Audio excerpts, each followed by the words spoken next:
after having discussed the general outline of this scandal yesterday, Barrister Akerimuna, who you know very well, will lay out the facts and the legal issues that are involved in the Glencore case.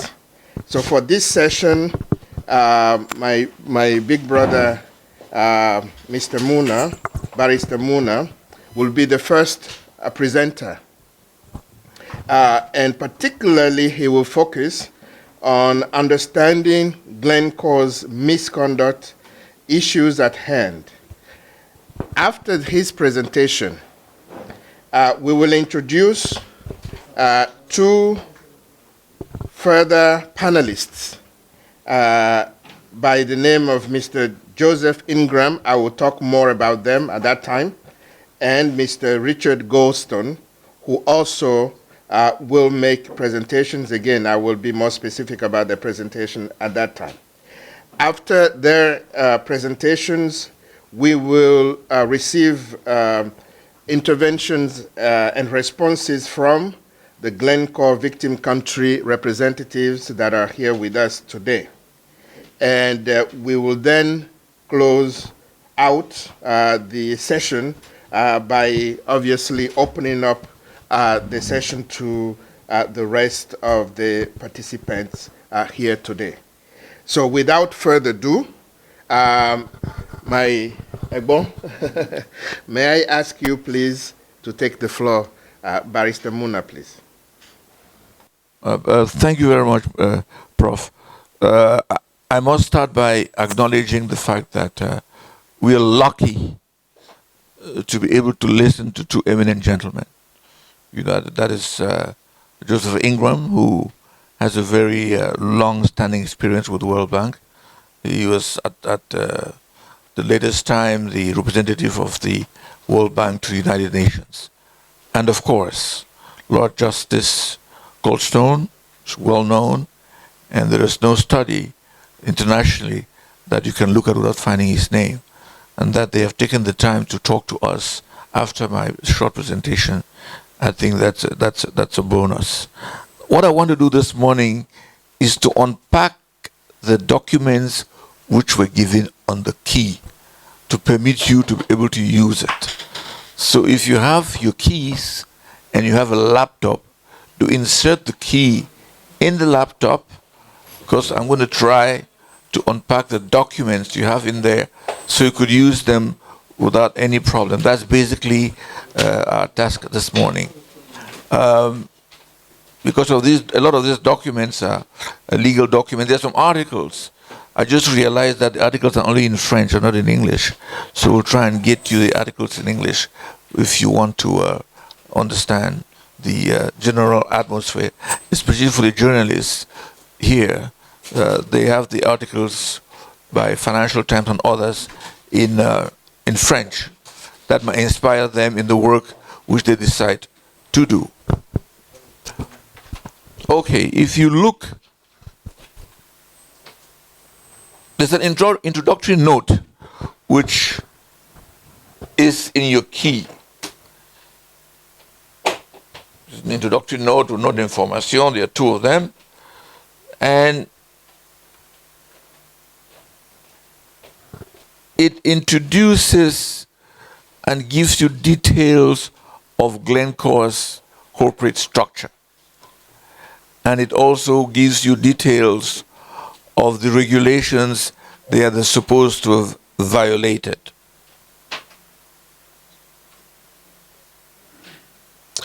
So I think it is very important to note, because in the plea agreement, which we shall look at later,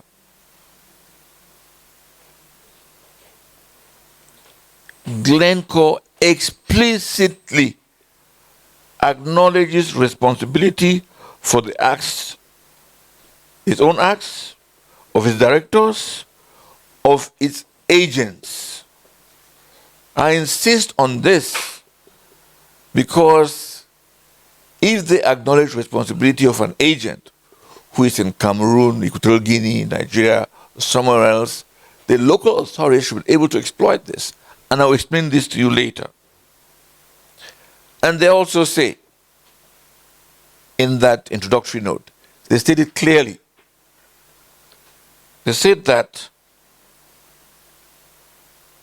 Glencore acknowledges the fact that the documents, the evidence that is being produced by the Department of Justice proves beyond reasonable doubt that Glencore committed the offenses. Not only that, they also acknowledge that if the case went to court, based on the evidence, they will still be found guilty.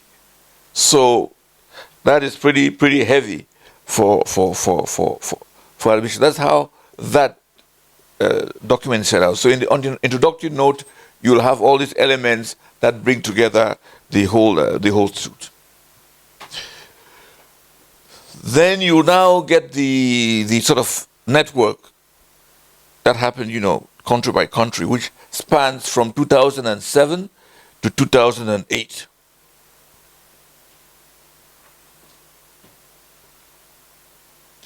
And that you will find in the documents which you have. Glencore used intermediary companies. One was called the West African Intermediary Company. Another one was called the Nigerian Intermediary Company. And it was used to pay bribes to the NNPC and its subsidiaries. As a matter of fact, when Glencore engaged the services of the African Intermediary Company, their mission was to identify business opportunities and pay bribes. So it's not something just happened, but it was conceived that this agent will look for the people and pay the people. And they use coded words for this. They call it newspapers, journals, pages, and filings. So if he sent a message to Glencore that, oh, we have a filing on Monday, you understand that it meant that Monday we have to pay. Yeah? So, and all the messages, you would find some in the documents you have when they are requesting for money. In one case in Nigeria, there was a high-level politician who was facing elections, and Glencore was asked to pay $300,000, and it did through the Western company. And I'll just pause there to recall what our brother said from Nigeria, that Nigeria did attempt in the courts in England in October to join the action, and they came at the level of the sentencing. Because in the common law system, when you plead guilty, unlike the civil law system, they don't go through the whole case. When you plead guilty, we just go straight to the sentencing. We don't go through evidence and all that. If you plead guilty, there's no point now to go through a case. So the Nigerian lawyer came in at the point of sentencing, and the courts held that they were not part of the case and they didn't have audience and they couldn't go ahead and join. And it is sad that in the process that they have in this Western country, they don't make room to accommodate the victims of these. They don't make any room. And they leave us out. They don't make any room. But the question still lingers. Why should we not take proceedings in our own country? The Nigerian intermediaries, presumably is in Nigeria. The West African agents are there.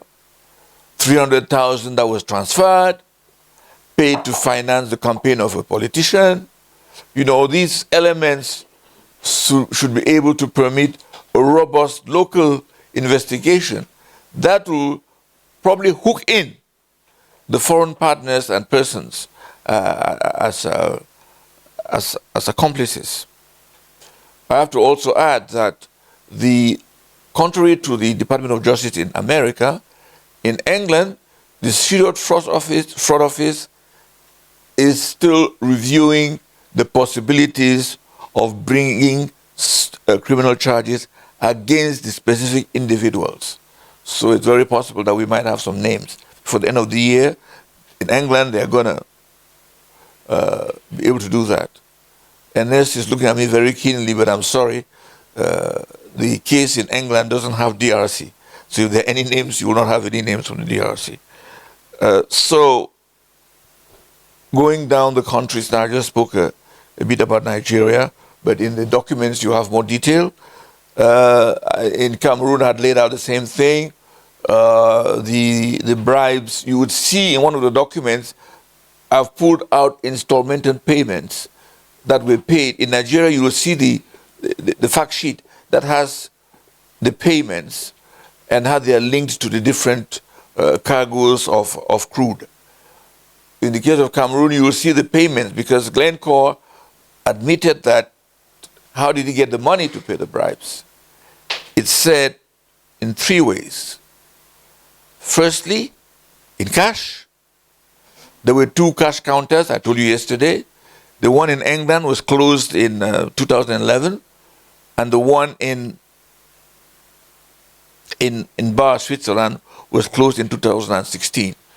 So people just went there, got physical cash, and brought it back to Africa. Or it was transferred from Switzerland or the UK to the Nigerian or the West African intermediary company, which now got out cash and handed cash to the officials in the countries. Sometimes they even transferred, I think, to Cyprus for them to go and take the money. So just to end up with the Cameroonian case, therefore, 3 systems of payment. 1, by cash payments. 2, by bloating up expenses or putting on the balance sheet fictitious expenses. And this money was now reallocated for bribery. And then the third form, of course, was cash, check. And in the agreements they did for swap. And also in Nigeria, you would find that it was a huge practice where they do swapping, where we give you crude oil for refined oil. There again, they were able to do that. In Ivory Coast, they made payments, that the same company, of around $4 million. And by making the payment of $4 million, Glencore made 30 million profits. In the case of the RDC, or the DRC, it was a whole system. As Enes told you yesterday, there was some auditing done. Glencore paid to clear the audit. They had litigation in relationship with certain labor cases where they had to pay 16 million. They paid $500,000 to make the, to win the case, $500,000. And again, I have to remind you that all the information I'm giving you is based on the admission of Glencore itself. All I'm telling you is based on the admission by Glencore itself. And if in your collection you will see, in French, note d'information, you'll have the tables there with the payment. So I won't go through. Now there's a document which you will see, which is called General Allegations. It's 27 pages. It gives you the full background and the legal basis. General Allegations, you'll find it there. I don't think it's 27 pages. I don't want to go through General Allegations. You can read it yourself. It is very clear and is easy to understand. You also find out in all the court documents, there are no names. There's Y, there's Z, there's total non-disclosure of the names. And this again is deplorable. You know, it's deplorable. We know that when it's us, you know, they will wind up in courts with Ombiang and his son, or the people are named. We are just named. But when it's them, there's some kind of polite treatment where, you know, there is no information. And the last document I want to call to your attention is the plea agreement. I say so for our own local use because this plea agreement makes, because at most plea agreement, you have to have total admission, you have to see you're not going to appeal, you're not going to appeal the judgment, and then the sentencing is already agreed upon as to what sanction you will get. So you'll find these three big parts in it. But in this one, it's very important to note that Glencore engaged itself not to make any statement contradicting what has been found. So if you're in your country trying to say something about what Glencore did from the judgment, from the facts, just know that if Glencore said it is not true, it is violating the plea agreement. Because it can't. It is taking the engagement to not to contradict anything. Not Glencore, not its agents, not its lawyers. I insist upon this because if you are writing an article, or you're doing anything in your country, and some agent who was involved try to say it is not true, then Glencore, they cannot get the support of Glencore. And they actually cannot say that because Glencore has already admitted and said that they will make sure the agents do not. So they cannot contradict what has been said. And then the third part to this plea agreement is the part that concerns compliance. We spoke about this yesterday. It's very extensive and intrusive, I must say, in terms of recruitment of the employees, candidates for recruitment. It goes and this monitoring system stays in place for a while. In the agreement that the DRC signed with Glencore, they said they will apply the same compliance standards they have committed to in the Congo. I doubt if they are doing that. Maybe Ernest will tell us later. I don't know whether the compliance that Glencore has engaged to has anything to do with what is happening with Glencore in Congo today. After the case, the new chairperson of the board of Glencore said the behavior and the practice of Glencore was totally unacceptable behavior. That should let us to think that, you know, maybe there's a new culture in Glencore now. Because the High Court judge in England said Glencore had put in place a culture of corruption. Systemic corruption. For any business deal they did, the first thing they did was to ask, how much would it cost us? As I told you yesterday, most of the top people of Glencore have all now been fired. I think I'll leave it there, and if you have any questions, Mr. Moderator, I will take them. Thank you very much.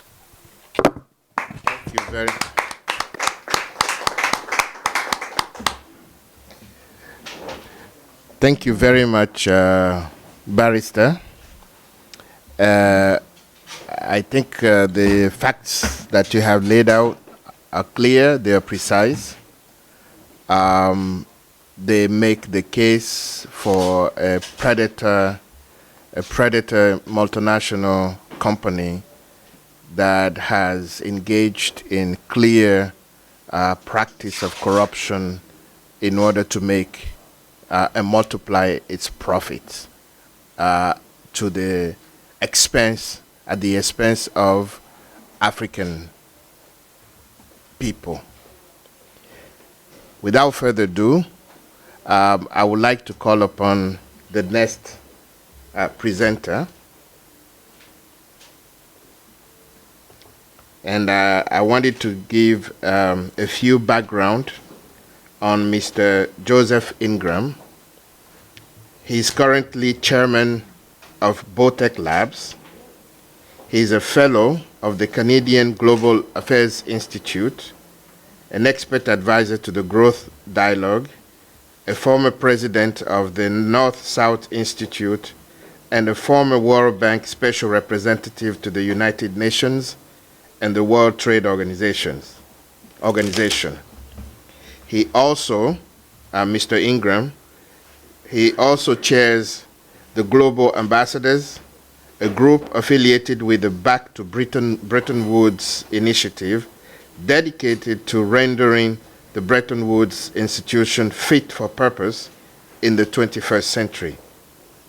During a 30-year career at the World Bank, Mr. Ingram directed bank resident missions in the Western Balkans and in West and Central Africa. He also served as deputy director of the World Bank Institute. This morning, Mr. Ingram would discuss with us again the global accountability gap and how an international anti-corruption court help. Without further ado, may I call upon you, Mr. Ingram, to please make your presentation. Thank you. I know that part of the world quite well. And I want to thank Kerry and all of you for giving Justice Goldstone and myself the opportunity to present to this august body of legal experts and legal makers the case for the creation of the International Anti-Corruption Court. I should add that as someone who mentioned whose professional career included many years living and working in sub-Saharan Africa, including in Senegal, I'm particularly delighted to be once again in Dakar, if only virtually. Let me set the context for this, because it's important to set the global context of what's happening globally now in order to provide substance and credibility to what we're proposing. As increasing drought conditions in Africa and Southern Europe, as well as the forest fires in Canada, Spain, California, Siberia, and elsewhere, are demonstrating to us today, we are at a very dangerous point in the evolution of our planet. From a population of about 1 billion people in 1800, we're today some 8 billion human beings, and whose cumulative activities are having a profound effect on the health and future prospects of our planet. Indeed, the Indian government's theme of, and I quote, "One Earth, one family, one future," that will animate the G20 meeting that it will be hosting in September of this year, is an affirmation that we are at a critical inflection point and that we need to mobilize the financial resources, the technical solutions, and the political will to effectively address global threats: warming of the planet, recurring pandemics, and the political and social instability generated by persistent poverty and income inequality, both nationally and internationally. To address these threats, and we can't succeed in addressing one without addressing the others, the investments required will be enormous. Indeed, they will be unprecedented. On global warming alone, it is estimated that to get to net zero GHG emissions by 2050, over $160 trillion in investments in physical assets alone, and that's for just addressing mitigation, okay, will be required in the countries that are members of the World Bank and the IMF. In addition, investments will be needed to address the consequences of a rapidly warming planet through investments in adaptation, which will be felt most in the poorest parts of the world. In other words, in those countries that have contributed the least to warming of the planet. And when one considers that according to estimates by the international financial institutions, the cost of corruption and state capture annually is in the trillions of dollars.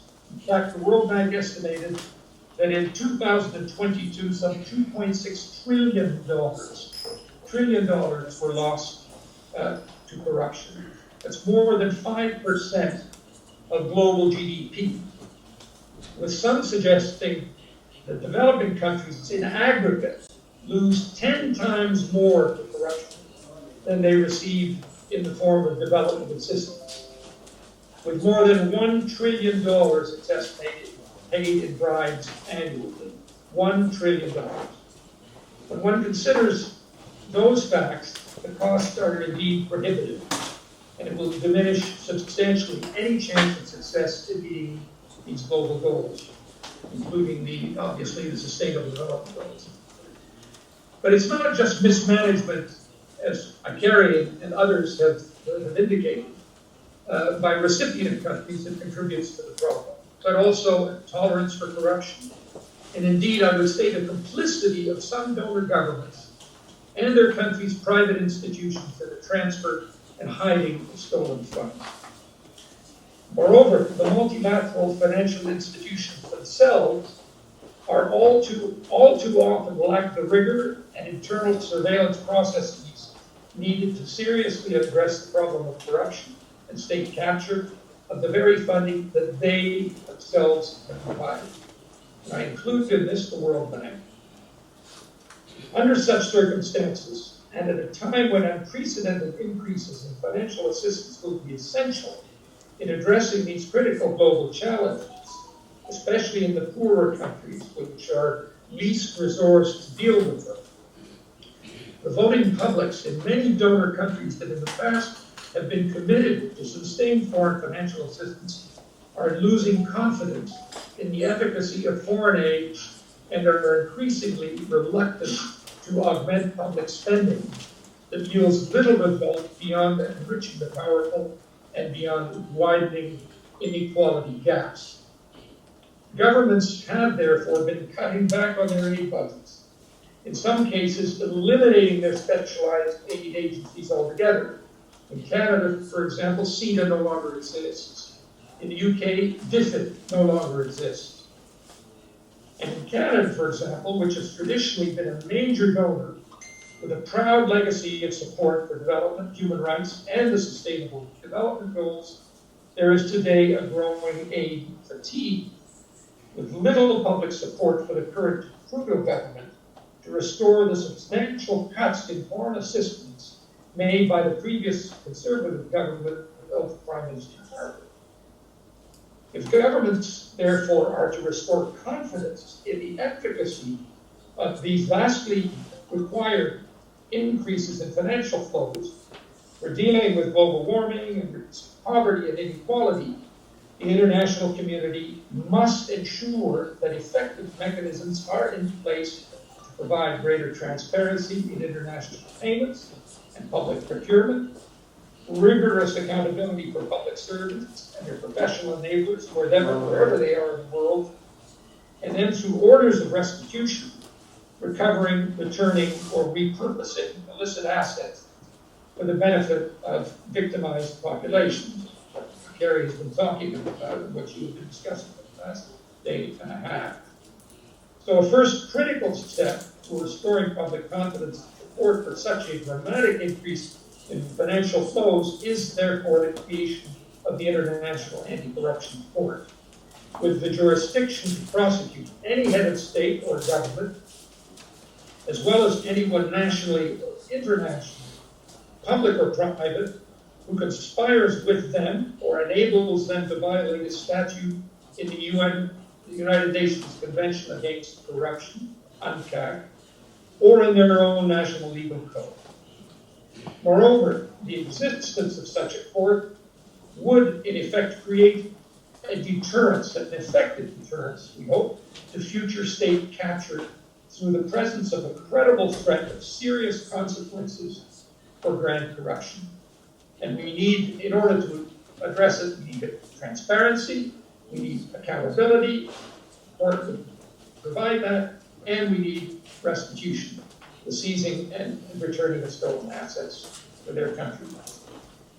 So with that global context of background, let me now give the microphone to Richard, Justice Goldstone, who, as you know, is one of the international community's most eminent and experienced legal practitioners, who will lay out in more detail the structure, the composition, and the operating procedures of the proposed International Anti-Corruption Court. Richard, I turn it over to you. Thank you very much. Well, thank you very much, Chair, and good morning, everybody. Good morning, I Mr. would like to thank Gary and also thank you for inviting us to participate in this impressive forum. We all know that corruption causes untold misery in too many countries around the world. The millions paid in bribes in cases such as Glencore are literally taken from the pockets of the poor for the benefit of the dishonest super wealthy.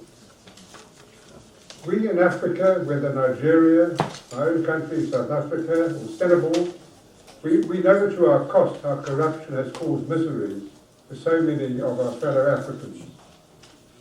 The scale of corruption to which Joe England has just referred is certainly not a consequence of a lack of law. There are 181 member states, nations of the United Nations, who are parties to the UN Convention Against Corruption, UNCAC. Almost every state that is party to UNCAC has enacted the required statutes criminalising bribery, money laundering, and misappropriation of national resources. The Vienna Convention on the Law of Treaties requires that each country makes a good faith effort to enforce those laws.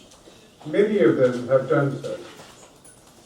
The problem is that those states that are governed by kleptocrats do not apply those laws. Rather, those dishonest leaders take control of the police, the prosecuting authorities, and too frequently the judges. The problem is a vacuum in international law enforcement. There is no international legal mechanism that can investigate and prosecute kleptocrats, dishonest senior officials, and those who are complicit with them. There is no international court that can seize and freeze the illicit assets that they launder in safe havens, such as Switzerland, the Cayman Islands, the United Kingdom, Singapore, some states in the United States and the United Arab Emirates. There are others. An international anti-corruption court would have a narrow jurisdiction, embracing only those kleptocrats and those who are complicit with them, the leaders. It would include the bankers, real estate agents, and the lawyers who facilitate the theft of funds and their relocation abroad, money laundering. The IACC, the International Anti-Corruption Court, will benefit from the experience of the International Criminal Court, and it will be a much leaner and more effective institution. It will have expert judges, investigators, and prosecutors, and they will be in a position not only to work in the court, but also to assist less experienced states in investigating and prosecuting corruption in domestic courts. It is not likely that the United Nations could establish such a court. It would be opposed by too many present-day kleptocracies. Russia, China, and the United States would oppose it. The large and powerful states object to being policed by international institutions, whether criminal or civil. The campaign for this court is being led by an international NGO, Integrity Initiatives International, or as we refer to it, III. We are currently in the process of drafting a model treaty for the establishment of the IACC, and which we hope will receive the attention and consideration of many governments. We have assistance from experts from around the world. We have also been successful in building a coalition of civil society organizations in many countries. It is crucially important, I would emphasize, that the International Anti-Corruption Court is not, in fact or in perception, a Western or global North institution, but that it will truly represent and protect the victims of kleptocracy around the whole world.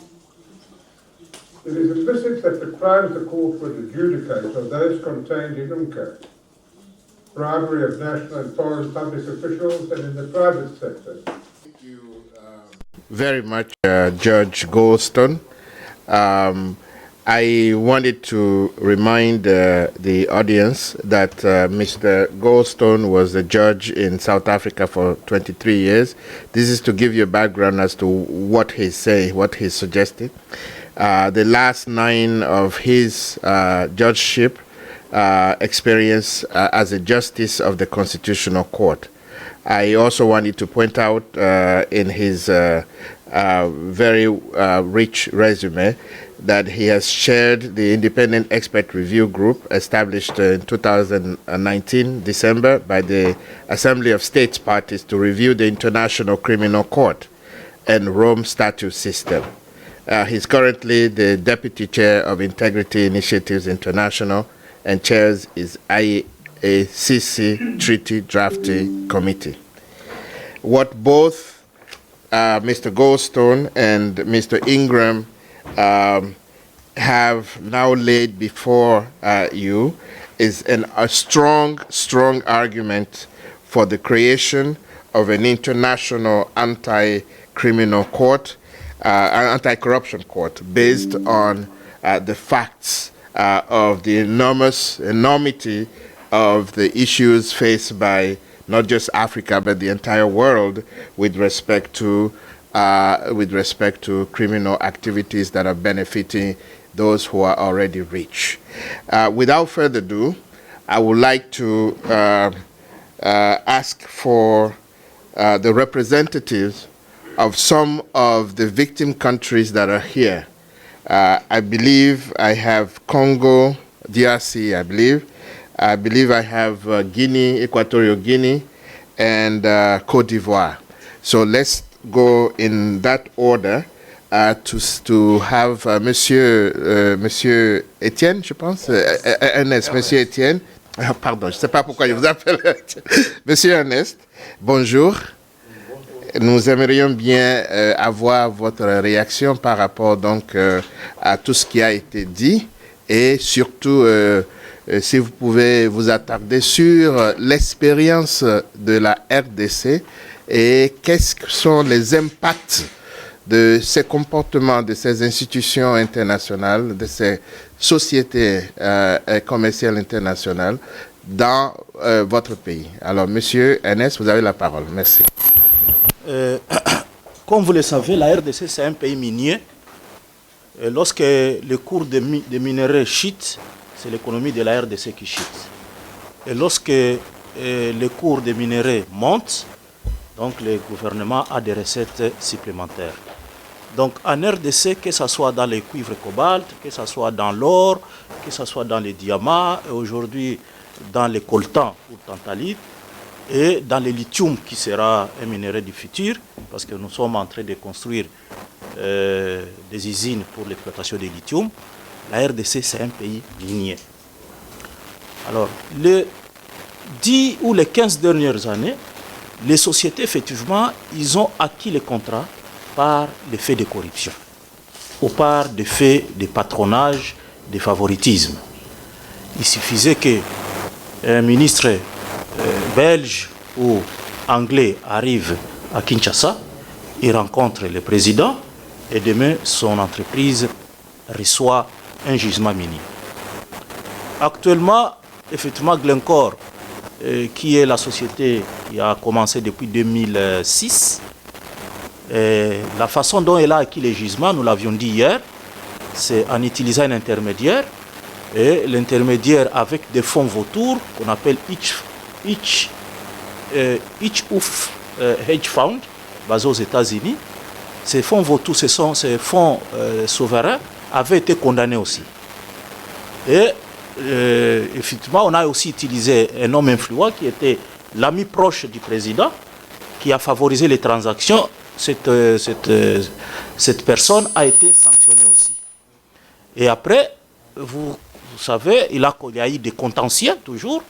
Donc, ça montre déjà que la société est toujours en contentieux avec les institutions nationales. Et le jugement qui est intervenu aux États-Unis est venu montrer que les institutions nationales, un, sont faibles, deux, ces institutions et les animateurs de ces institutions sont la plupart corrompus, et ça permet à ce que nous, en tant que société civile, nous puissions interroger nos dirigeants pour dire, écoutez, comment est-ce que ce genre de choses peuvent se passer? Ça, c'est la première des choses. Deuxième des choses aussi, c'est que c'est presque, ça c'est un seul cas, ça c'est Glencore, mais il y en a plein d'autres sociétés. Si on investigue de plus près, on va trouver les mêmes conclusions. Pourquoi? Parce que la plupart des sociétés minières actuellement en RDC, ce sont des sociétés maintenant, parce que les Occidentaux ont vendu, ils ont vendu aux Chinois, et ce sont les Chinois qui contrôlent maintenant les secteurs cuivre et cobalt à au moins 90%. Presque toutes les sociétés qui sont en exploitation, ce sont des sociétés à capitaux chinois, actuellement en RDC. Alors, conséquence, comme vous le savez, les Chinois corrompent à l'extérieur, mais dans leurs États, au niveau de la Chine, on ne peut pas les poursuivre. C'est qu'il y a une différence entre les Occidentaux. Parce qu'une société aujourd'hui belge qui corrompt les officiels à Kinshasa, nous pouvons rester en justice en Belgique. D'ailleurs, il y a un cas, il y a une société qui a gagné le marché pour les passeports. Et les investigations de Panama Papers, si je ne me trompe pas, ils ont montré que la société avait une filiale à Dubaï où l'argent du passeport que nous donnons, que les Congolais payent, une partie se retrouve à Dubaï et à Dubaï, on les partage avec certains officiels congolais. Donc, nous avions esté sur ces dossiers, nous avions esté en Belgique et effectivement, bon, jusqu'à présent, la justice est en cours en Belgique. Alors, pour les Chinois qui sont, je ne pense pas que la Cour internationale anticorruption pourra résoudre, étant donné que le gouvernement chinois protège les entreprises chinoises qui travaillent en Afrique. Aucune entreprise chinoise ne pourra être condamnée en Chine pour avoir corrompu des officiels congolais ou africains. Ça, je doute fort. Et avec la géopolitique actuelle entre les Chinois et les Américains, est-ce que cette Cour pourra être favorable à nos pays? Je doute fort. Pour nous, nous pensons que nous devons travailler à l'interne, au niveau de chaque État, pour que nous ayons des institutions, un système judiciaire plus fort, afin effectivement de rendre compte, afin qu'ils poursuivent le système, poursuivent les compagnies, que ce soit chinoises, américaines ou hollandaises, dans nos pays. C'est comme ça que je pense nous pouvons réussir. Et deuxième chose, comme hier nous l'avions dit, il faudrait effectivement que nous ayons une société civile forte, des journalistes d'investigation forts, pour effectivement, entre la société civile et les journalistes, nous mettons ensemble, nous travaillons ensemble pour documenter ce genre de dossiers, pour documenter ce genre de cas et rester en justice au niveau national. Parce qu'au niveau international, si c'est une société chinoise qui a corrompu, est-ce qu'elle sera poursuivie à Londres? Je doute fort. Est-ce qu'elle pourrait être poursuivie à Washington? Je doute fort. Mais, au niveau des pays, on peut les poursuivre. Et c'est ça la plus grande difficulté que nous avons. Étant donné que ce sont actuellement les Chinois qui sont en train d'entrer. Si je regarde en Angola, par exemple, c'est les Chinois qui exploitent le pétrole. Aujourd'hui, même s'ils corrompaient les autorités angolaises, est-ce que les Américains peuvent les poursuivre aux États-Unis? Je doute fort.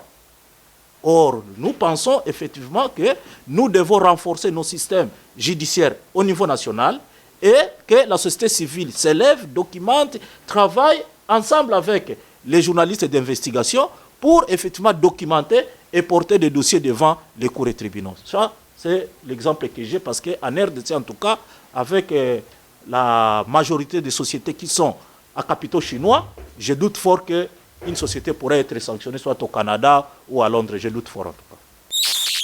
Merci, Monsieur Ernest, d'avoir partagé l'expérience de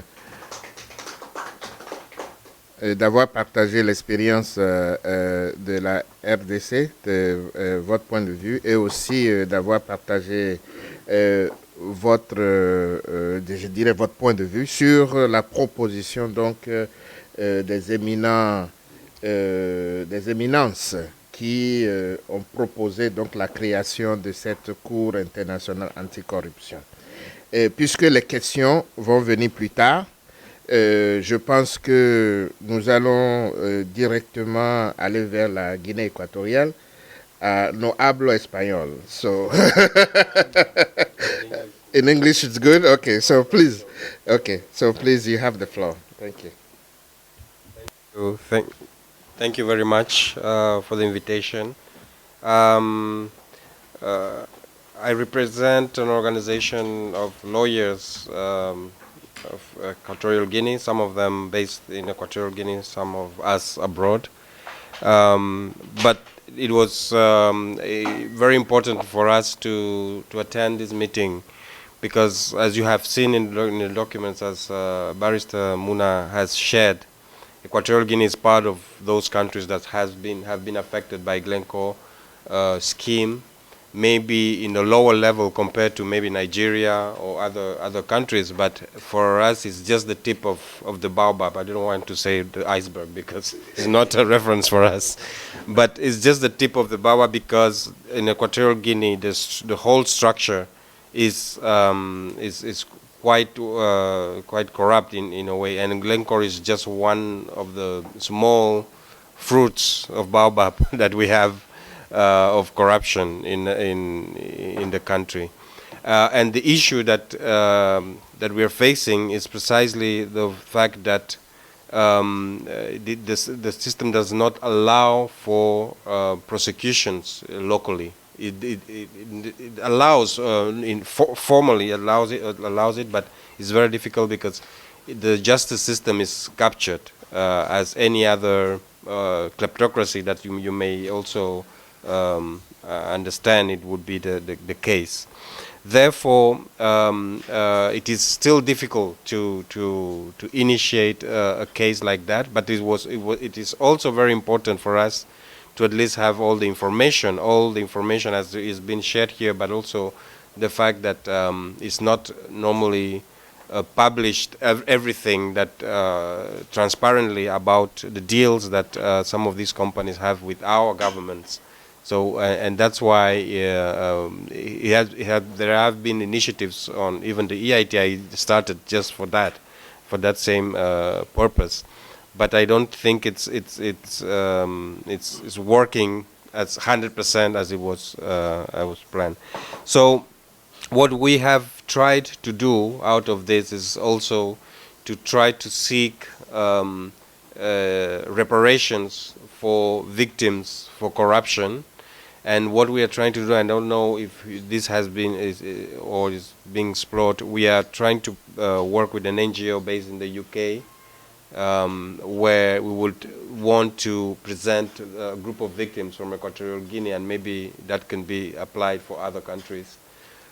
In the case in the UK, because apparently there is a window that allows for that. Maybe it's not the widest window possible, but it is a window in the time frame of 2 years to actually, I don't know if it's what is the exact procedure, but it's a legal procedure that needs to be started. And we have been working on this. Still, one of the key elements that we are now dealing with is actually to protect those possible people that would be putting their names forward in maybe a court in the UK, because they might also be retaliated at home if the case is related maybe to someone that has the power to attack them. But that's the other issue. We know that government officials have involved, but we don't know the exact people that are directly involved in this specific case, because there is no full transparency about the case. Even not, as was also shared, we don't have full transparency about who was around those dates, in the names of those individuals or brokers, so that we can also sue them locally. And this is something we want to do. We also want, if we cannot go against the individual that was part of the deal or received the bribe in Equatorial Guinea, we could go against the broker or the representative of Glencore in Equatorial Guinea, in Equatorial Guinean courts, which is a possibility that I think might also actually work, because the courts will be less afraid to go against the company than going against the individual that is a public official in Equatorial Guinea. That's what I wanted to share, but also to mention that Equatorial Guinea, it's a very small country. It's 1.5 million people, even less than that. So we normally are not seen. We are only seen by what our president and vice president does in corrupt deals around the world. But to be honest, that corruption cannot happen without the complicity of these companies that are working in Equatorial Guinea and also in other countries. So it's definitely a shared responsibility that we have to attack. We cannot just put on the frames on the newspapers our public officials, which is true, that are getting bribes, but these companies need to be held accountable too. Thank you. Thank you very much. I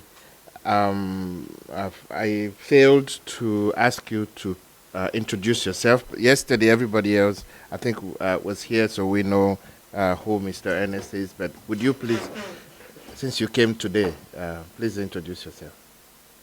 Thank you. My name is Lucas Olo Fernandez. I'm from Equatorial Guinea myself. I'm now based in Portugal, but I work, as I said, with my colleagues in Malabo and Bata. I've been working on anti-corruption for some years now, as I would know, at Transparency International Secretariat in Berlin, and then I've worked also in different initiatives around anti-corruption in last years. I shouldn't go through each of them, but thank you. Thank you. No, thank you. Lucas at some point was actually one of the CEOs of TI Berlin, so yeah, that's it. Yeah, okay. Very much. And thank you for sharing your views on the Equatorial Guinea case. Nous allons donc continuer avec le représentant de la Côte d'Ivoire. Voilà. Vous avez la parole. Merci monsieur le modérateur, le professeur. Je suis Constant Kwaku Yoboué de l'ONG Social Justice de la Côte d'Ivoire. Bon, moi, ce que je tiens à dire, comme mon voisin Lucas le disait tout à l'heure, le problème n'est pas seulement Glencore, c'est nous-mêmes.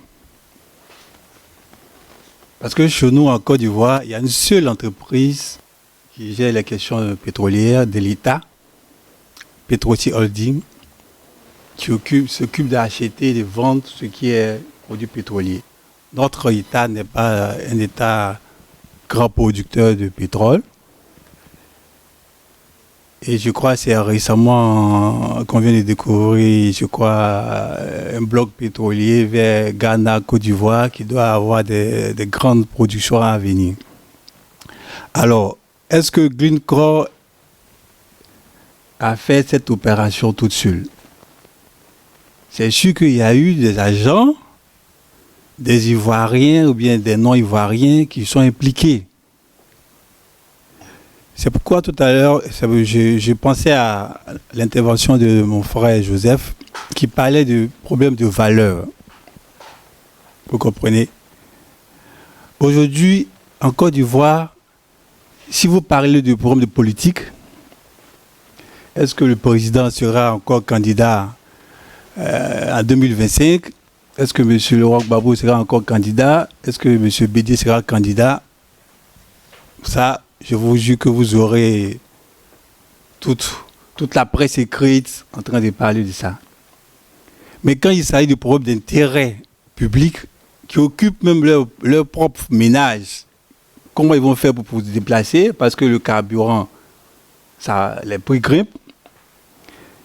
Ça impacte aussi l'alimentation, parce qu'il faudrait que les transporteurs partent chercher les produits dans les champs pour venir vendre en ville. Vous comprenez? Mais le problème de Glencore, ça ne touche personne. C'est pour montrer à quel point la corruption est devenue pratiquement la norme dans nos pays. Nous avons perdu nos valeurs.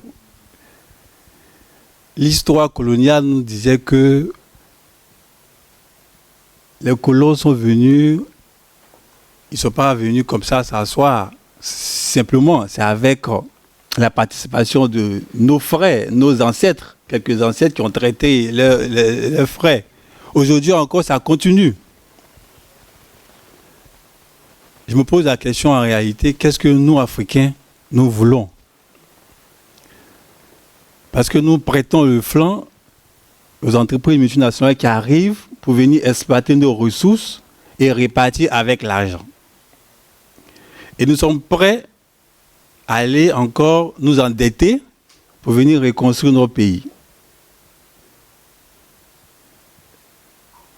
Pour moi, c'est un problème que nous devons chercher à résoudre à travers ce que moi j'appellerais la transformation des mentalités de nos frères africains, de nous Africains.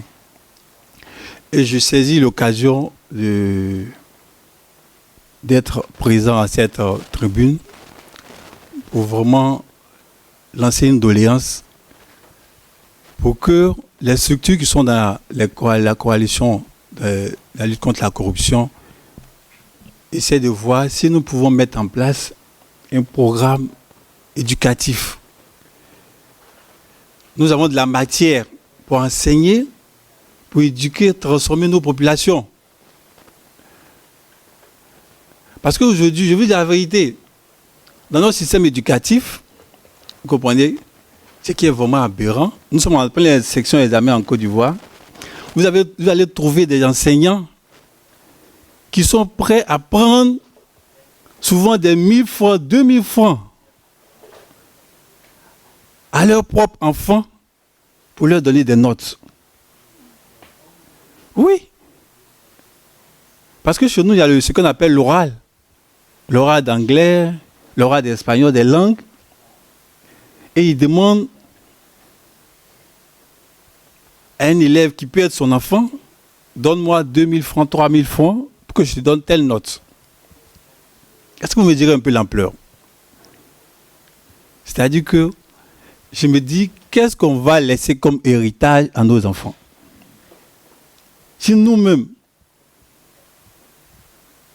qui sommes les parents, ne sommes pas capables de pouvoir donner des valeurs d'intégrité, des valeurs d'honnêteté à nos enfants, le problème est encore plus grave. Ce n'est pas seulement Glencore et autres, c'est nous-mêmes, Africains. C'est pourquoi je plaide pour que vraiment nous mettions en place des structures de formation qui vont en même temps permettre de sensibiliser les populations. Parce que c'est vrai, on vient, on fait des ateliers, on fait des réunions, mais quels sont les impacts? Parce que souvent ce n'est pas toutes les structures de la société civile qui ont la possibilité d'aller faire, implémenter ça, d'aller faire le partage. Parce que souvent, ça nécessite encore des moyens. Et quand tu veux faire des ateliers, aller inviter la presse écrite, aller inviter tes autres collègues de la société civile, si tu n'as pas les moyens pour faire plusieurs ateliers, tes rapports ne sont que des rapports, ça reste dans les tiroirs. Alors que si nous passons par des structures de formation, nous pouvons mettre devant des agents de Glencore et autres des individus qui sont intègres, qui sont honnêtes, qui pourront dire non, moi je ne fonctionne pas comme ça dans mon pays. Tu veux me proposer des pots de vin, moi je dis non, parce que je suis de telle école et j'ai fait telle formation. Là-bas, ce qu'on nous prêche, c'est l'intégrité et non la tricherie.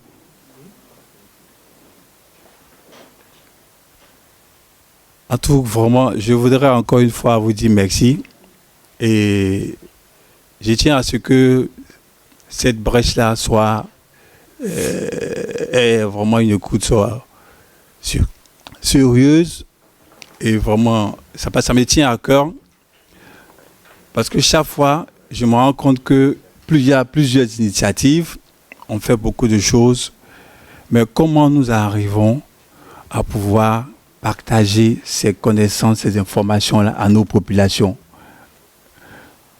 Parce qu'aujourd'hui, je vous dis que si vous demandez, il y a des enfants qui sont prêts à arrêter les études pour avoir simplement un BPC, pour aller faire un concours de police, parce que sur la route, il aura la possibilité de racketter.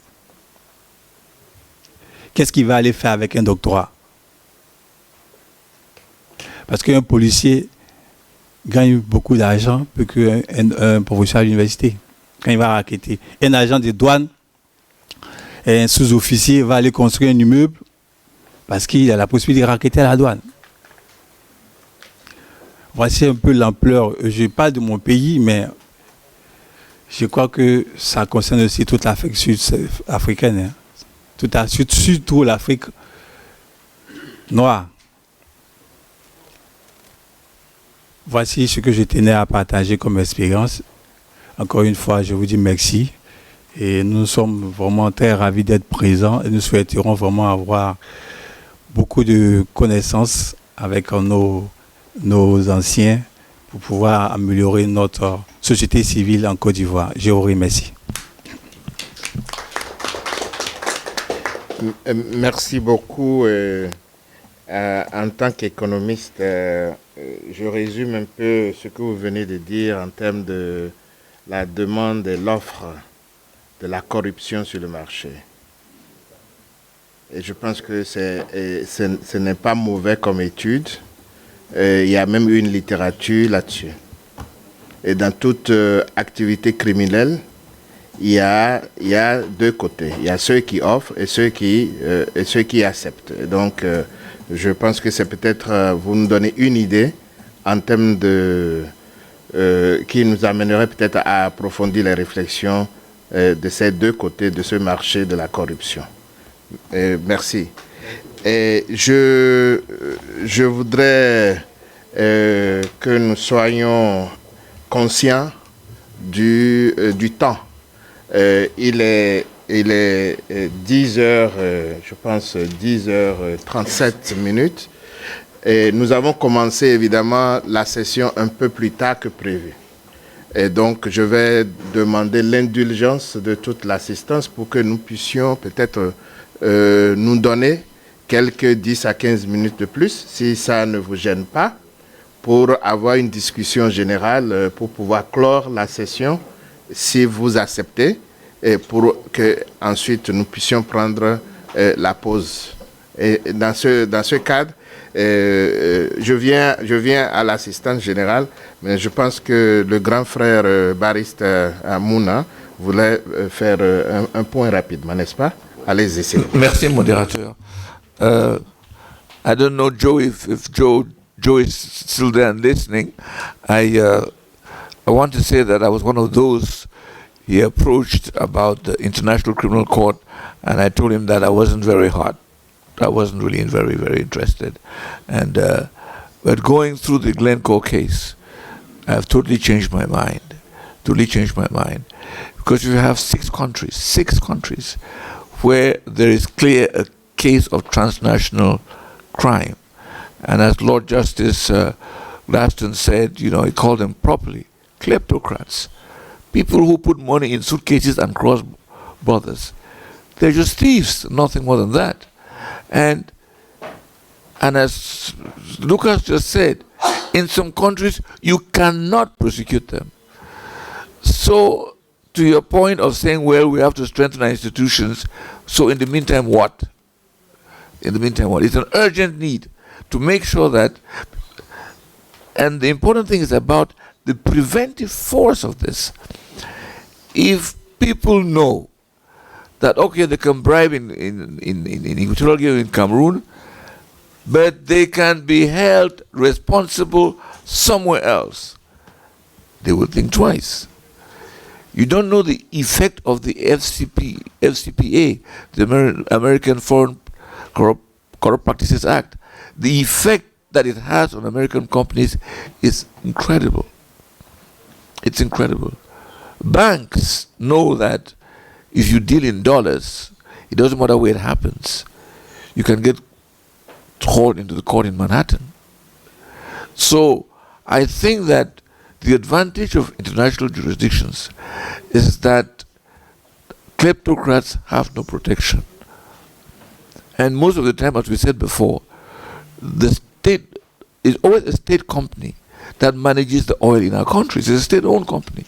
And most of the time, these state companies are lodged in the presidency, controlled by the presidency. So imagine that there is no way, 6 countries, judgment rendered, not a single country has prosecuted, not a single one. So what are we waiting for? So I think, therefore, I will hope that in our final communique, we fully and jointly endorse the need for international criminal jurisdiction. Because, yes, the experience of the penal jurisdiction, might get some Africans to be reticent. But the fact is that it cannot be the excuse. And as you mentioned, the Chinese. When I was sanctions commissioner at African Development Bank, we sanctioned the Chinese and they paid. Because if they didn't pay, they will be disbarred.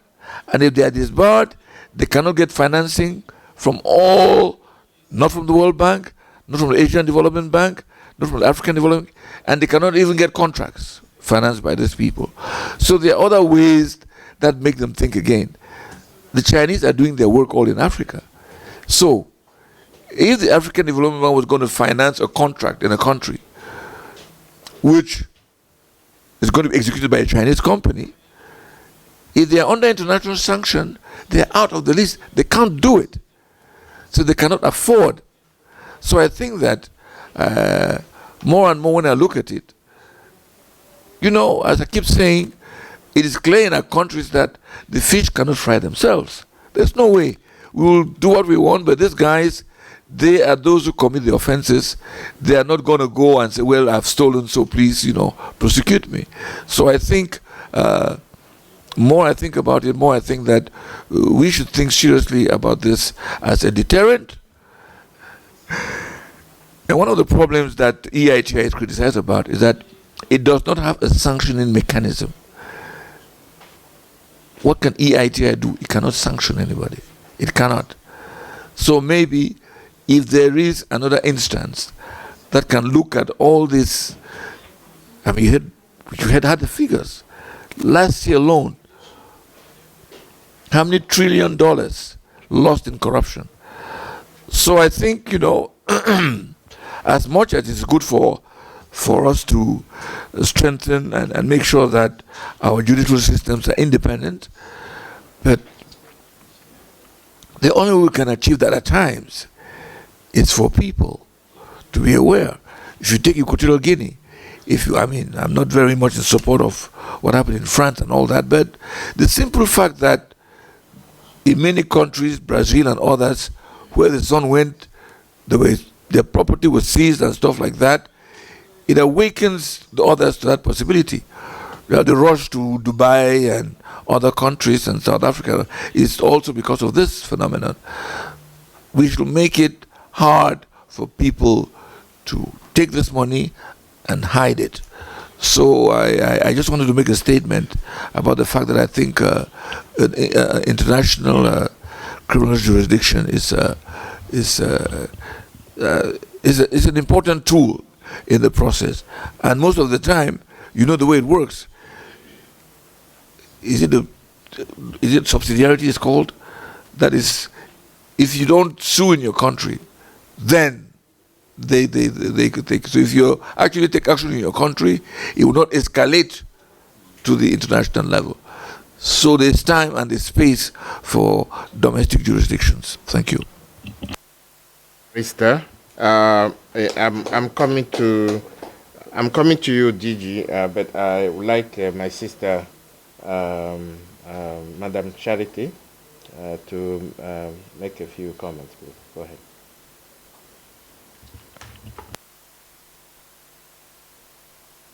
Thank you so much, Professor, for giving me the floor. Mine is not a comment as such, but it's more of a question. And let me start by thanking Barrister Muna for more insights on the Glencore case, as well as his Lordship, Mr. Goldstone and Mr. Ingram, for making a strong case for the International Anti-Corruption Court. I think given the scale of corruption on the continent, I think that could be one key element that perhaps moves things a little bit. But I just had a question or a concern, especially from the African perspective. When I look at how African leaders have perceived, for instance, the International Criminal Court, they think that it's more of a mechanism to target African leaders and all that. And so I just wanted to find out how different the proposed International Anti-Corruption Court, how different it would be from the ICC, so that at least the leadership on the continent can sort of have a collective view of the fact that that's what we need to curb corruption on the continent.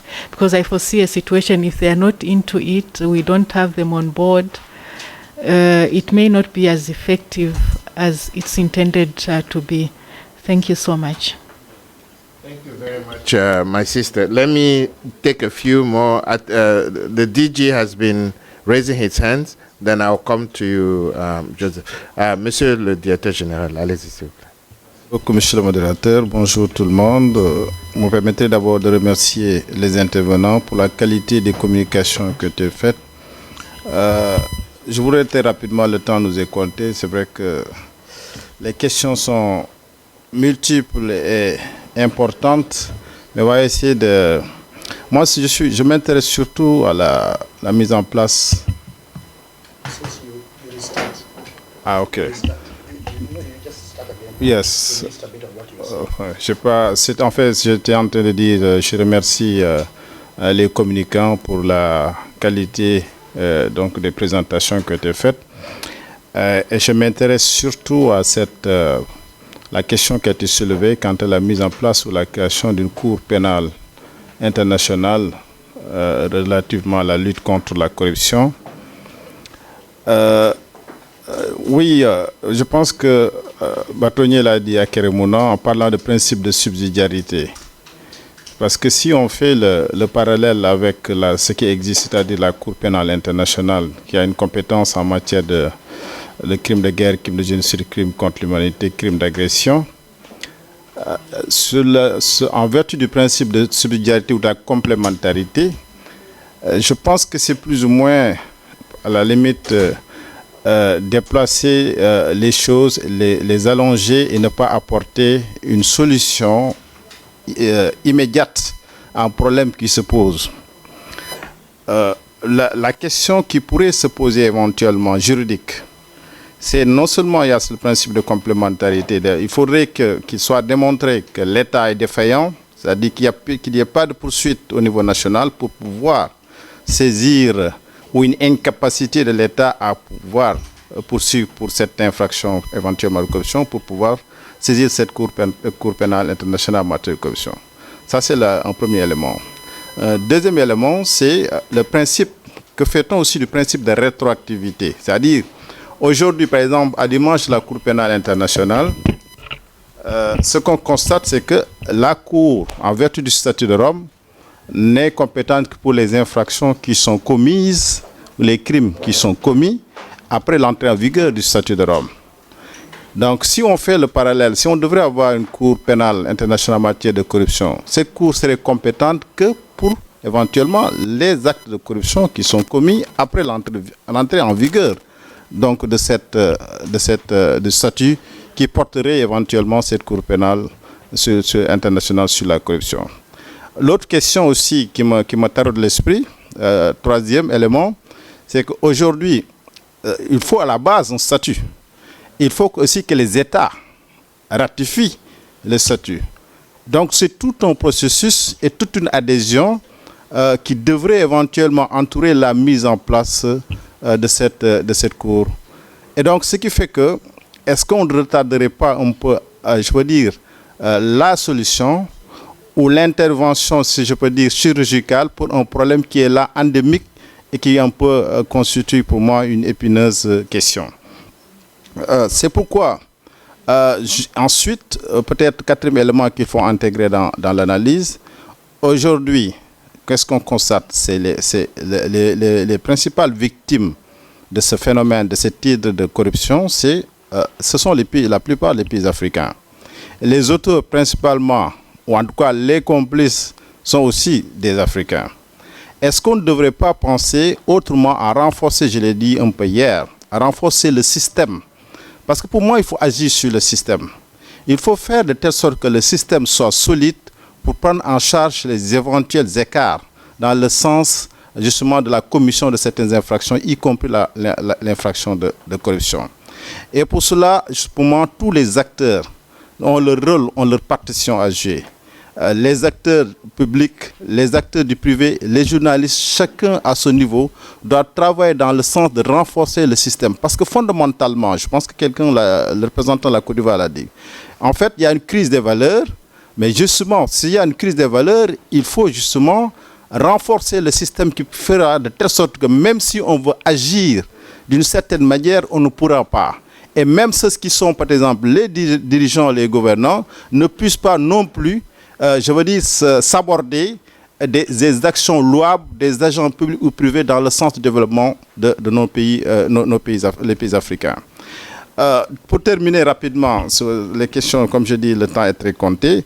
Moi, je pense qu'on pourrait peut-être à la limite, si on est toujours dans le sillage de la mise en place d'une cour, on pourrait, je me souviens, j'avais travaillé sur la justice pénale internationale, quand je préparais ma thèse sur l'Afrique et la justice pénale internationale, j'avais proposé qu'on ait une cour pénale africaine qui permettrait de prendre en charge les infractions qui sont commises en Afrique et qui aurait même le même principe de subsidiarité, c'est-à-dire quand il y a un défaut, il n'y a pas de poursuite au niveau national, que la Cour africaine puisse poursuivre les crimes qui sont commis en Afrique. On pourrait éventuellement aussi réfléchir dans le même sillage, mettre en place en Afrique une Cour qui prendrait en charge, qui aurait cette compétence pour juger sur le fondement de l'Union africaine, sur le fondement du statut de l'Union africaine, puisqu'on a la Convention des Nations Unies, la Convention de l'Union africaine contre la corruption, et sur cette base, éventuellement, mettre en place une cour qui sera renforcée avec une possibilité, justement, de prendre en question cette thématique de la corruption. Je pense que c'est une réflexion qu'on pourrait mûrir, en plus de renforcer le système des pays pour éviter, justement, que des actes qui peuvent engendrer des faits de corruption. Je vous remercie. Merci beaucoup, Monsieur le Directeur Général. We have to be careful about time. So we are together in this. So just in case. But I see Joseph. I'll come. I see Joseph has been raising. You have been raising. So those two, then we come to the table. Okay. Modérateur, excuse-moi, j'ai oublié un élément, 2 secondes. La responsabilité aussi pénale des personnes morales. J'ai eu la chance de voir très souvent, c'est un dispositif qui manque dans plusieurs pays. Si on n'érige pas aussi, si on ne peut pas poursuivre les personnes morales, c'est-à-dire les entreprises, il n'y aura pas une possibilité de poursuivre les entreprises et les condamner éventuellement à payer pour des faits de corruption. Parce que de façon classique, on poursuit les personnes physiques. Il faut que les systèmes pénaux des pays soient modifiés dans le sens d'ériger un régime général de responsabilité des personnes morales. Je vous remercie. Joseph, please. Joseph. Thank you very much. I'm glad I speak after the Director General. My name is Semeha from Pan-African Lawyers Union. International criminal accountability mechanisms are certainly very important. But as several colleagues who have spoken earlier, and including the question from our sister Charity there, has indicated, from recent experience, there have been a bit of a disappointment to Africa, international criminal justice accountability mechanisms. Not because they're irrelevant, not because they're not important, but because of the interests that drive those mechanisms, especially Western European and North American interests.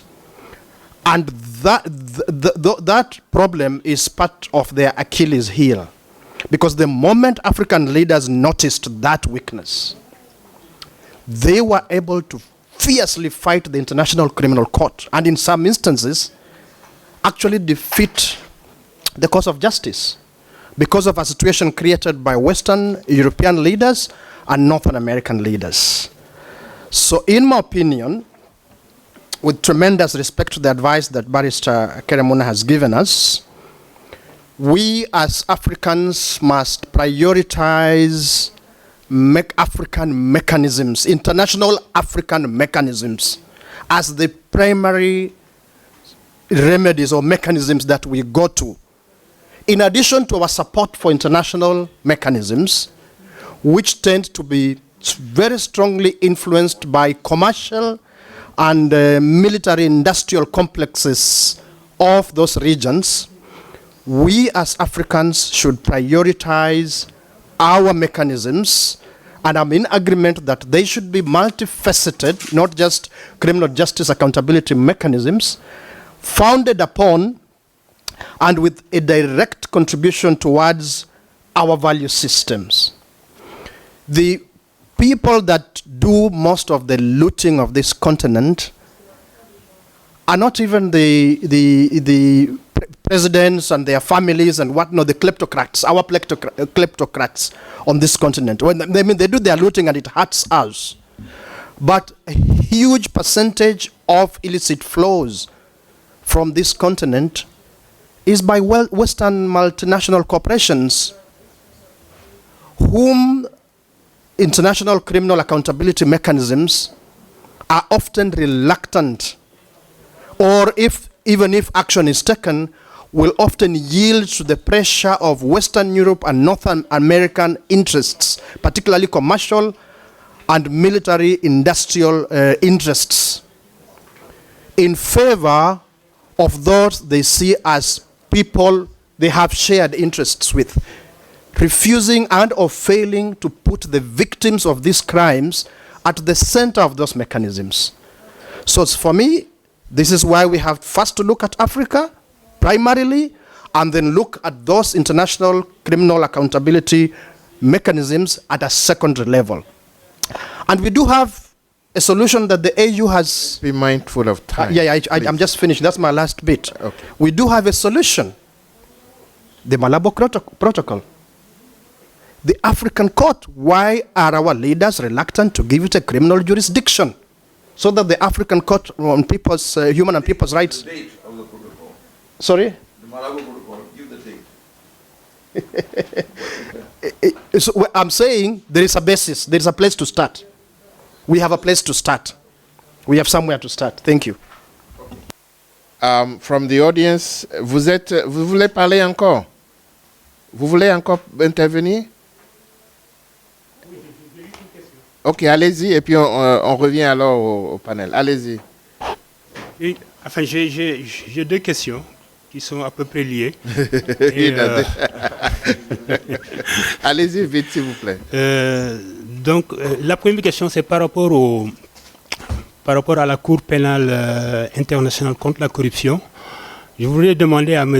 Goldstone et Ingram, est-ce que cette Cour ne risque pas de souffrir des mêmes maladies qui ont accompagné la naissance de la Cour pénale internationale de l'AE actuellement? Ça, c'est la première question, parce qu'on sait qu'avec le statut de Rome, il y a peut-être la moitié de la planète qui n'a pas signé. voilà, est-ce que cette maladie-là ne va pas accompagner la cour présumée? La deuxième question, c'est est-ce que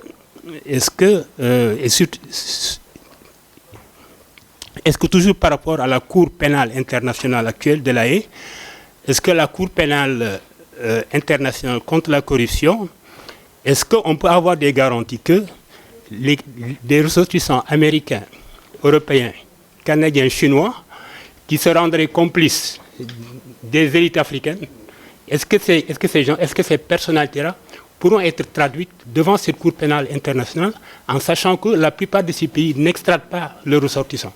Right. C'est ça mon question. Merci beaucoup. And I just want to make sure, Mr. Ingram and Judge Goldstone, we will come back to you, as members of the panel, so that you can address these issues. I wanted to hear from the audience here, and then we'll come back to the panel to address these questions and issues. If you will indulge us, please.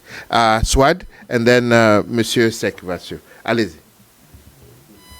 Well, I think I will be very, very brief. I would agree with what Moore was saying. We have to be very practical. It is a bleeding of our resources, and we don't get... We all know how long it takes to even put in place a convention. They don't ratify. So going through the same process again will not yield much, and not yield much in times that we need to see things happening. So I think we need to be very practical. Oui, allez-y, Monsieur Ibrahim. Merci beaucoup, Monsieur le Président. Je pense que en filigrane, mon ami, le directeur Mondjaï, a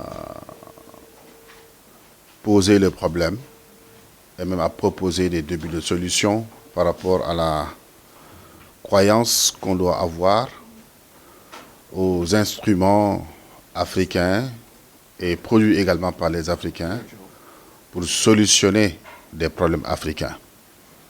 Je pense que déjà nous avons pas mal d'instruments au niveau de l'Union africaine, pas mal d'instruments. Je pense qu'aujourd'hui on devrait parler de renforcement ou bien de mise à jour plutôt que de créer d'autres instruments qui auront des blocages naturels.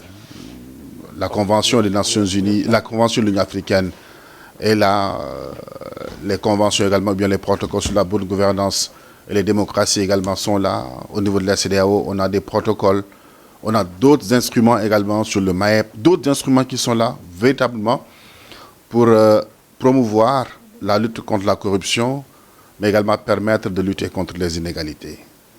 Ça, c'est un premier aspect. Donc, on a besoin de renforcer les instruments à notre disposition, mais également renforcer les instruments au niveau, les mises à jour, les mettre à jour, mais également travailler à renforcer sérieusement les instruments au niveau national. Dans tous les pays, pratiquement, nous avons des instruments. Nous avons l'ONRAC, nous avons l'OFNAC, nous avons la justice, nous avons les corps de contrôle qui sont là dans pratiquement tous les pays africains. Ce qui reste maintenant, non seulement c'est de renforcer ces instruments au niveau national, en plus des instruments également au niveau international, mais également revoir notre façon de faire en tant qu'organisation panafricaine de la société civile. On doit revoir la démarche. Il y a pas mal d'organisations de la société civile africaine qui s'accaparent des instruments, en réalité, qui ne font pas le travail, qui ne font pas le boulot. Ils ne s'intéressent pas à avoir des résultats, mais ils ne s'intéressent pas à avoir des impacts. Je pense que c'est impératif. C'est ça qu'on doit revoir. Notre degré d'engagement, notre degré également à savoir lutter contre la corruption, notre degré à avoir une sensibilité sur les inégalités qui continuent à se creuser au niveau africain, et pas seulement d'adouber ou bien d'adopter des agendas qui nous viennent de l'extérieur. Je pense que c'est une prise de conscience qu'on doit impérativement faire. Une remise en cause de nos interventions également au niveau africain. Ça, c'est important. Il y a pas mal de réflexions qui sont produites. Le panel Mbeki a fait des réflexions. D'autres panels ont fait beaucoup de réflexions. Des recommandations sont là. Il ne reste que la mise en œuvre. Mais est-ce que nous avons fondamentalement les hommes qu'il faut pour porter ce combat contre la corruption au niveau africain? C'est là C'est là où on doit impérativement intervenir. Merci beaucoup. Merci beaucoup. Je pense que oui, mais j'aimerais bien que Il y a un point de fait que Joseph a dit qu'il faudrait rectifier. Ok, allez-y et puis on va faire intervenir.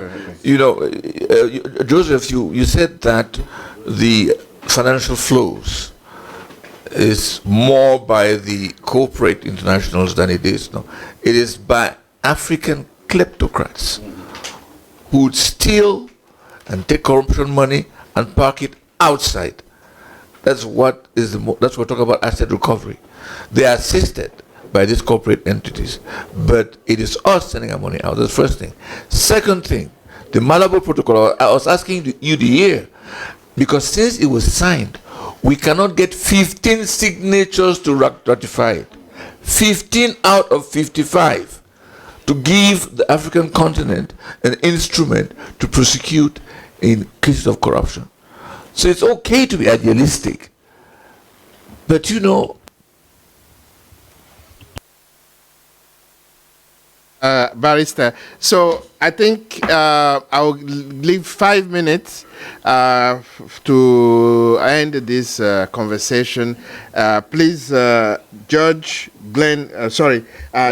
Galston, there were many questions that were raised, many comments that were offered with respect to the, the suggestion and the argument that you have made in favor of the creation of an international anti-corruption court.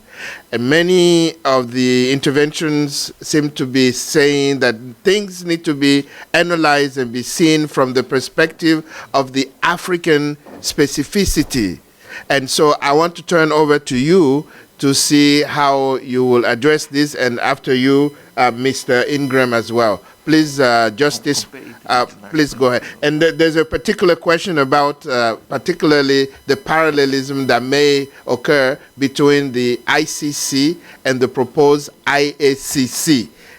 Are we going to go down the same road, particularly because in Africa, African leaders distrust and in fact misuse the ICC?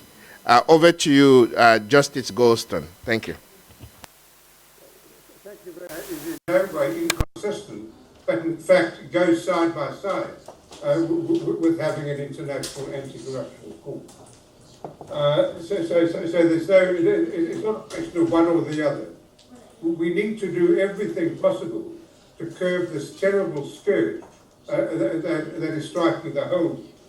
And no less, I've got the second point I would make, the differences from the IACC are vast.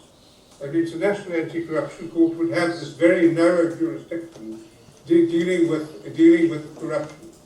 And that's all. It would deal only with the crimes that have been agreed to by just about the whole world that are contained in UNCAC, in the United Nations Convention Against Corruption. Let me say that we at III would fully support an African regional anti-corruption court. That would be the ideal. The closer to the crimes that the court is, the better. The problem is political will. There's been a reference to the Malago Protocol. How many African states have ratified the Malago Protocol in the years it's been passed? One. Only one state. There isn't the political will or the financial commitment to put it into effect. I wish it were. It would be a wonderful thing if we had an active African international criminal court, an African international anti-corruption court. But, that would be the ideal. But if we can't get that, then it seems to be the only alternative is to give support to an international anti-corruption court. There's no inconsistency in the matter.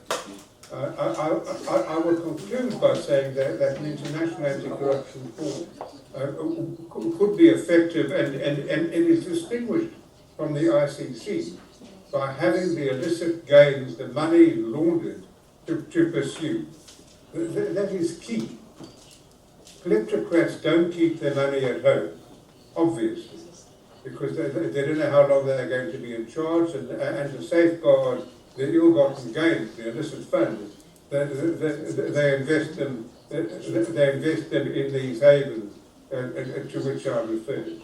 And that would be the strength of the International Anti-Corruption Court, and would certainly work for the benefit of African victims who suffer so much at the hands of kleptocrats.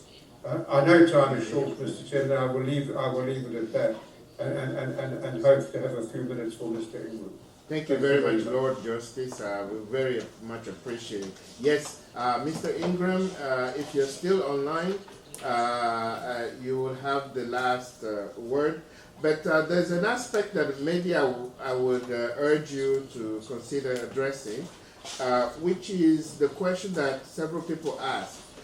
If such an international anti-corruption court were to be created, is there any guarantee that perpetrators that are nationals of the countries, the source countries, or of these institutions, multinational companies, we're talking about American citizens, American companies, Chinese companies, Chinese citizens, will they be pursued in front of this court? Is there any guarantee that that would be the case? So if you might address that aspect as well. Thank you, sir. Oui, nous devons être plus pratiques. Moi, je doute fort, connaissant les compagnies américaines, les Américains voudraient eux-mêmes juger leurs propres compagnies. Les Chinois veulent faire aussi. Les Russes aussi vont juger eux-mêmes leurs compagnies. Alors, je crains beaucoup. Je pense que le directeur l'a dit. Je pense que d'autres personnes l'ont dit ici. Peut-être que c'est une idée qu'il faut partager d'abord, mais la faisabilité de cette idée est difficile. La faisabilité. D'ailleurs, au niveau de ces pays, il y a déjà un problème. Il y a pas mal des États africains qui refusent de traduire certains dirigeants avec la guerre entre l'Ukraine et la Russie. Alors, comment est-ce que, en matière de corruption, parce que lorsque nous, au niveau de TI, nous publions l'indice de perception de la corruption, les dirigeants nous disent, ah, vous publiez ceux qui sont corrompus, mais vous oubliez de publier les corrupteurs. Et au niveau de TI, il y a le Exporting Corruption, qu'on a commencé à publier aussi, pour montrer effectivement que les corrupteurs aussi, on les publie, mais ça ne fait pas un grand écho par rapport au CPI, au niveau de TI. Alors je pense que, effectivement, je pense que la Cour va, si je comprends très bien, est-ce qu'elle va juger les corrupteurs et les corrompus? Et c'est là où se pose la question des États. Parce que si on poursuit les corrupteurs, qui est nos dirigeants ou les Africains qui sont ici, on laisse ceux qui ont corrompu, ça pose problème. Vous aviez demandé, est-ce que nous sommes sûrs que les personnes morales seront poursuivies? Parce que jusqu'aujourd'hui, à l'heure où nous vous parlons, on sanctionne une entreprise, mais on ne les poursuit jamais. Glencore a été sanctionné, il a payé 1 milliard hier. Il est poursuivi en Angleterre et aux États-Unis. Ils ont, dans les instances pénales. oui, ils ont négocié. Qui est en prison? Je cherche à vous dire que les sociétés, les personnes morales oui, ont mais été poursuivies devant les instances pénales. Effectivement, ils sont poursuivis, mais nous voudrions qu'ils soient arrêtés aussi. Comme on peut arrêter une personne physique. Parce que les personnes sont représentées par un comité de gestion ou un conseil d'administration. Et ce sont ces comités de conseils d'administration qui posent les actes au nom de la société. Et maintenant, ceux qui ont posé les actes, est-ce qu'ils sont poursuivis? Non. Je vous ai dit tantôt, que le Civil Fraud Office examine la poursuite des individus. Dans nos pays, nous cherchons à ce que les individus soient poursuivis. Donc nous cherchons les noms. Mais voilà.